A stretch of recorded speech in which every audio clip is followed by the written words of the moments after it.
I apologize for having to do this way this week, but with the test, we weren't able to have our normal lab lecture. So I just wanted to make sure we all had a good introduction to what we're doing. So this week we are going to be extracting spinach leaves or other leaves. We're going to extract the photosynthetic pigments from leaves, and then we're going to separate those pigments using thin layer chromatography. So the lab is suggesting that we use, excuse me while I play with my pen, that we use frozen spinach leaves. So this is a picture of some organic frozen spinach. The advantage of using frozen spinach is that, one, we're talking fairly new spinach, so we're talking fairly soft leaves, and the freezing of the spinach tends to disrupt the cell walls. And so by disrupting the cell walls, we make it easier to get the pigments out of the chloroplasts inside the cell. But this is Indiana in the fall, and so it is possible to extract the same pigments from leaves from native trees. So if you would prefer, you can use leaves from native trees and see what kind of pigments you can extract from those. So I encourage you to do that, but we will have frozen spinach available for you in the lab. The one advantage of frozen spinach, as I said, is you're dealing with fairly young, immature leaves with fairly thin cell walls, and by freezing it, the formation of the ice crystals within the cells tends to disrupt the cell walls anyway. So if we're going to use native leaves, then we have to use a little more vigorous way of extracting the pigments. So if you use native leaves, you'll have to put them in a mortar and pestle with some of the extraction solvents and grind those up to make sure that we get the cells properly disrupted so that we can get the pigments out. So it does, if you use native leaves, you'll have to do an extra grinding step with some of the extraction solvent to make sure that we get as much of the pigment out as we can. Okay, so our extraction solvent is a mixture of acetone and petroleum ether. So acetone is the smallest, simplest ketone, 3 carbons with a carbonyl. And so because of that carbonyl, acetone is fairly polar. Right? The oxygen being electronegative is going to pull electrons its way, making the carbonyl group polar. It is a volatile, flammable liquid, but even though it is organic and neutral, it is miscible with water. So it will mix with water, and so it makes our extraction, it provides some polar groups in our extraction to interact with some polar groups on the chlorophyll chains, or the pigment chains. But these pigments are overall fairly nonpolar. So our major solvent is petroleum ether. Now, petroleum ether is a little bit of a misnomer, and we have to be careful. Because if we've started learning our functional groups, we know that the ether functional group is an oxygen between 2 carbon-based groups. But petroleum ether is not that. Petroleum ether is really just a distillate of oil, petroleum. And it's mostly C5 and 6 hydrocarbons. So it's one of the fractions of oil that is like gasoline in that it is distilled out of crude oil, but it's lighter than gasoline. So it has a lower boiling point than the fraction we normally associate with being gasoline. So it is ether. Ether used to be a word for medium. So it is a medium in which we can do reactions. It's cheap and easy to get, but it's not a true ether in that sense. Okay, so this is our new apparatus that we're going to incorporate. So this is called a reflux setup. So in a reflux setup, we have our round bottom flask set in the heating mantle with one of our condensers set up straight up and down, and note we are open on the top. We're not going to put anything in the top. No thermometer, no ground glass stopper. So the whole point of a reflux apparatus is we can put something in our round bottom flask, we can heat it, and as it boils, the vapors try to go up, but the cool of the condenser causes them to run back down and drip back into the flask. And so we can boil an organic material that would normally have a high vapor pressure and that would boil away very quickly. We can boil it for a while so that the heat can work on whatever is in the flask. As the vapors go up, they're recondensed and they return so that we can keep boiling it over a longer period of time without losing material. One of the notes that Mr. Wyeth made relative to the instructions say that you should get your line of condensation, which you can see, that your line of condensation should be halfway up the condenser. In our experience, we found that with our condensers, if you let it get up that high, you start to lose too much vapor. So Mr. Wyeth's recommendation is to keep the line of condensation only about a third of the way up, right? Monitor the temperature of your heating mantle to keep it about a third of the way up. Then it's condensing effectively and we don't lose material from the top of our condenser. So by doing it under reflux, we can heat these solvents, let these solvents spend time disrupting the biological membranes that are containing the chlorophyll pigments so that we get a better extraction of our chlorophyll pigments over time. When we're done with that, we let it heat for a while. Then we are going to vacuum filter the residue, which has our leaf debris and our solvent. So we'll vacuum filter. But in this case, unlike the last time we vacuum filtered, what we want is the mixed organic extract that will go into the flask. So what will be left up here is leaf debris. And to make sure we get all of the organic extract, you're going to take a spatula and you're going to press or squeeze out as much organic extract as you can to get the maximum yield from this. Okay, so what we will have is an organic solution, and we're going to put it into our next new apparatus here, which is a separatory funnel.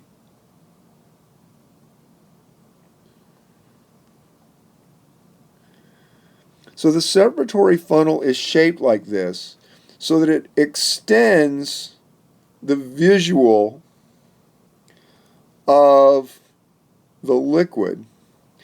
And you can see, when you look at it, you can look at that and you can see the interface between an organic layer and an aqueous layer. Right? So you can see the line between them. And what the separatory funnel lets us do, if we open the stopcock, as this runs out, we can watch this line move down, and we can use it if we can close the stopcock just as that line enters it, we can separate our organic from our aqueous. So that's what a separatory funnel is used for. And so we can use it to separate organic from aqueous, and we can also use it for a process called extraction. In extraction, we put an organic layer and an aqueous layer together where we've got a solute in one that we hope will move into the other. Okay, so we will do that. So something can move from organic to aqueous, or something can move from aqueous to organic, depending on the solubility. If you've got something in the aqueous layer that's more soluble in the organic layer, it will move. Or vice versa, if you've got something in the organic layer and you expose it to water or an aqueous solvent, it could move in there. So the process of extraction, and that is an A, there in the middle. We're not extructing, we're extracting, right? So the process of extraction is exposing one type of phase to another type of phase, hoping that something will move from one to the other based on increased solubility in one over the other. Okay, so this is how you hold the separatory funnel when you're managing it. You want to make sure that as you're holding it, you want to hold the glass stopper down. You also want to make sure when you fill it that the stopcock is at 90 degrees to the angle of the funnel so that things don't run out, right? That is closed. And then when you've got two layers in there that you want to expose to each other, when you want to mix them, you gently invert the separatory funnel. Now you can do it with one hand like this, right? Holding the separatory funnel firmly between your thumb and three fingers, using your index finger to hold down the stopcock. Or you can handle the separatory funnel with two hands, more like this, where one hand holds the stopcock, or the stopper in, the other hand holds the stopcock. And so you can mix with a gentle rocking motion in two hands.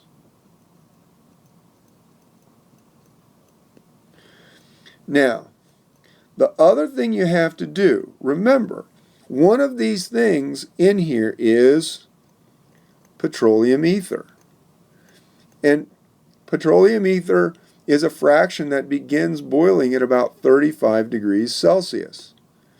Well, your body temperature is 37 degrees Celsius.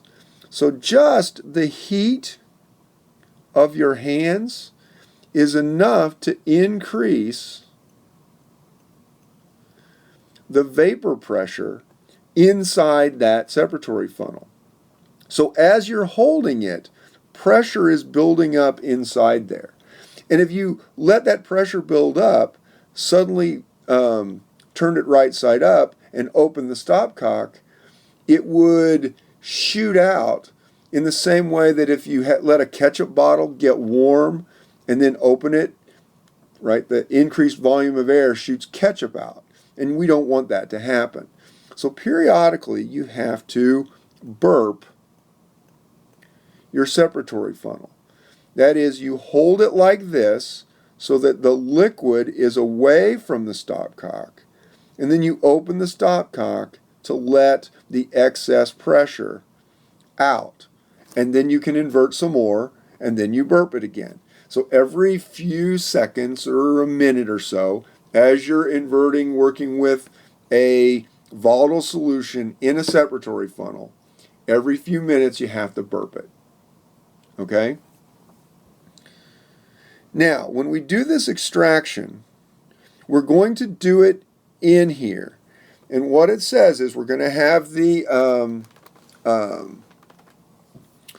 right, this is the mixture of petroleum ether and acetone. So we got petroleum ether plus acetone from our initial extraction solvent plus water from the leaves, right? So we will have an aqueous phase due to the water from the leaves. Plus, acetone is miscible in water. So the acetone will be some of the acetone will be in the water instead of in the petroleum ether. So we've got a substantial amount of organic in our water at this stage. And so our pigments may be more soluble in the petroleum ether, but there's enough organic character to the aqueous phase that some of our pigments will still be in the aqueous phase. So when we do our extraction, right, we can run, right, our lower layer in this case will be aqueous, more dense. Our upper layer will be mostly our petroleum ether. We will see that both of them are green, right, saying that there are pigments in both of them. So we want to recover as much of the pigment out of the aqueous layer as we can. So we'll run the aqueous layer out. Then we will drain the organic layer into another container, because the organic layer is the one that contains most of our pigments, right? That's where we want the pigments to end up. Then we'll put the aqueous layer back in the separatory funnel, put new organic material in there, new organic solvent, and let me check here. We will do, here it is, right? We will add about 10 milliliters of new petroleum ether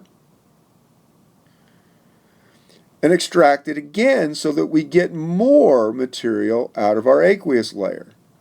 We'll drain the aqueous layer, take this new petroleum ether layer, add it to our container of our first petroleum ether layer.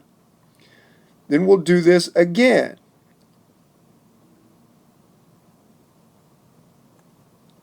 So we will extract it 2 extra times so that we get all the pigments that were originally in the petroleum ether layer, plus whatever extra pigments we can extract by exposing our aqueous layer to 10 milliliters of petroleum ether twice more.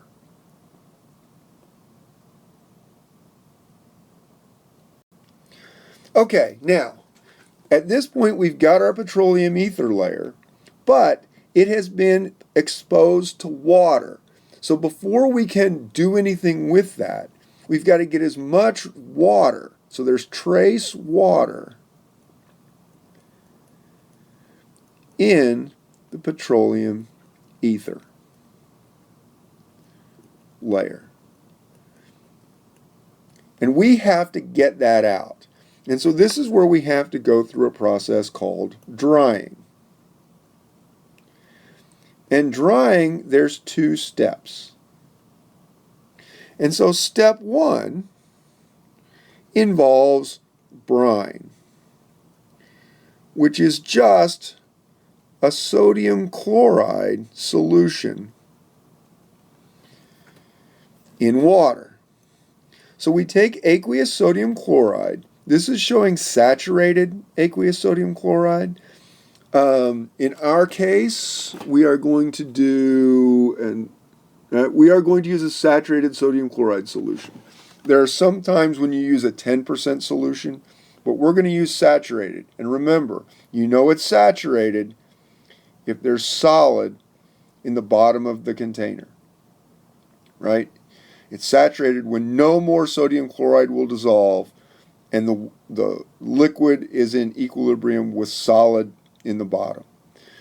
So now we've got our organic layer, which in this picture was methylene chloride, but we're going to use petroleum ether, which is going to be the lighter top layer, and we're going to add saturated sodium chloride to that, right, which is called brine. So we're going to add 10 milliliters, and then we're going to mix and invert, and then let it sit. And the aqueous layer will be in the bottom, and the brine, right, the petroleum ether will be the top layer, the less dense layer. The brine will be the bottom layer. Okay, so what happens with brine is this, right? Our organic layer, so this is our petroleum ether layer.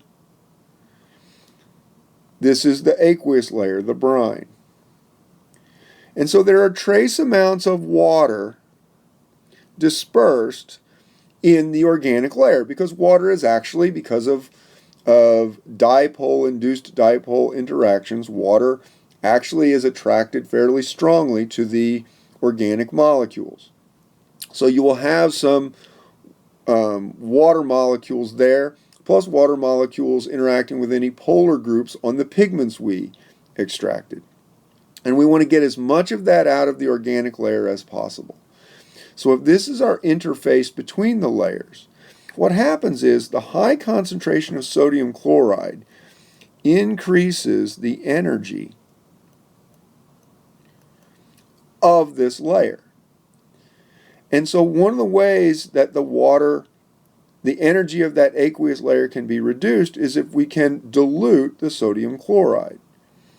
Well, since the sodium chloride can't go into the organic layer because the organic molecules won't interact effectively with the ions, one of the choices to reduce the energy is for the water molecules to move out of the organic layer to try to dilute and reduce the concentration of the sodium chloride.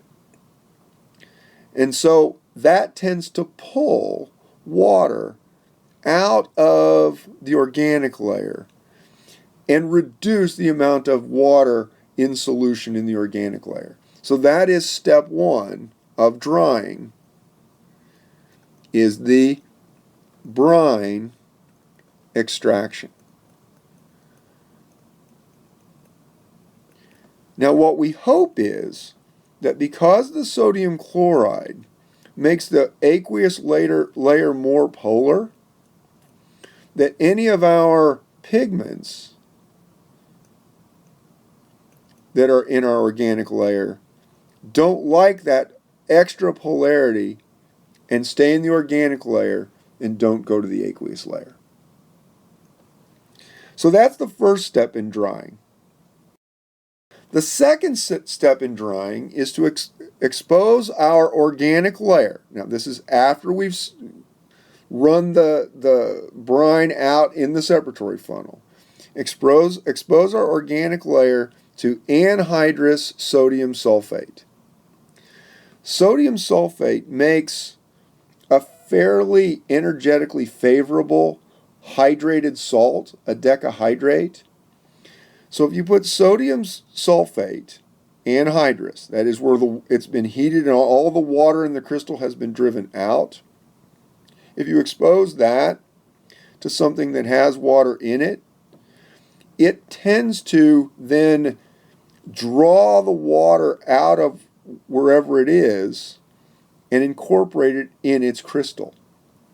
So if we put a little sodium sulfate, and that's what's shown right there, right? If we put a little sodium sulfate into our solution, the sodium sulfate won't dissolve in the organic layer, but it will begin to draw water out of the organic layer and into itself. It will incorporate it into the crystal. Now, you'll notice what they're illustrating here. That is, as it's doing that, the sodium sulfate is sticking together. And so the little powder sodium sulfate will clump together. And if it's still clumping together, you add a little more. And it will still clump together until you'll add a little more and you'll realize it's free floating almost like a snow globe. You can swirl it around and you get free-floating bits of sodium sulfate. That's when we say our solution is dry. Now, this is a big change from what the lab says. Instead of evaporating this, the problem is heat is hard on these pigments, and evaporating it, even if we did it by simple distillation, that's a lot of vapor to let loose in the lab of petroleum ether. So we're going to use a rotary evaporator.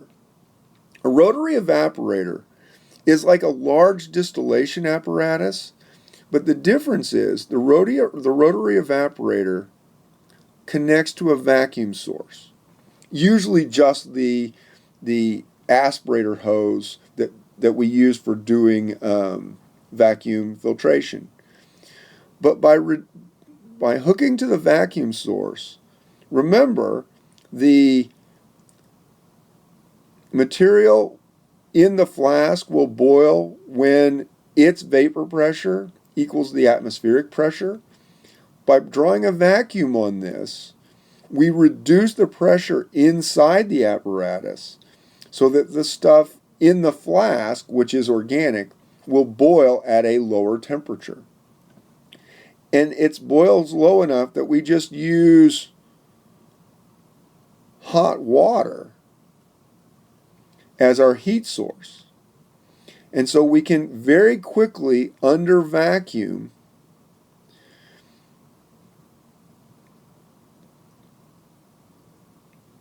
boil off our solvent and concentrate our pigments inside the round bottom flask.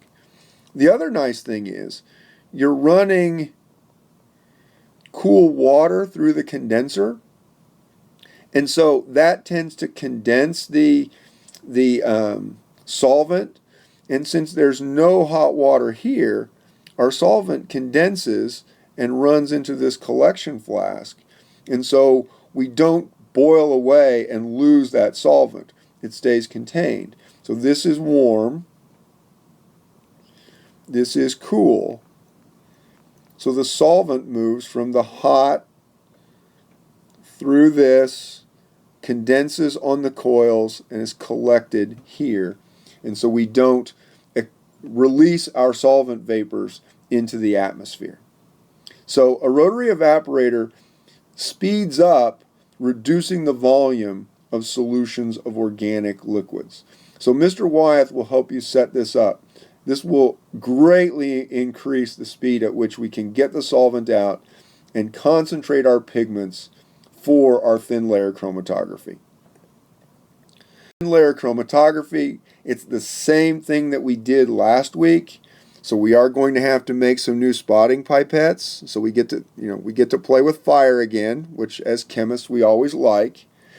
In this case, we're going to use a mixture of ethanol, acetone, and petroleum ether, where it's 1 part ethanol, 1 part acetone to 6 parts petroleum ether. So this is a very non-polar chromatography solvent. Again, lightly put lines on your TLC plate. Make sure you spot multiple times. Use the recommendations Mr. Wyeth gives you. Make sure you set your system up early so that you can equilibrate the atmosphere, so that you've got a good identifiable solvent front that you can see, so that then when you're done, you can get good measurements of your relative mobility. I've posted this video to YouTube. Remember, go to the Learning Goals document, check out the links from the Learning Goals document because it will show you some more about these techniques. If you have any questions, I will try to check my email this weekend to help you if you have any problems in preparing. If there are any real questions, you can call me in the evening. My phone number is on the syllabus. So good luck preparing your pre-lab. I hope this video helps you.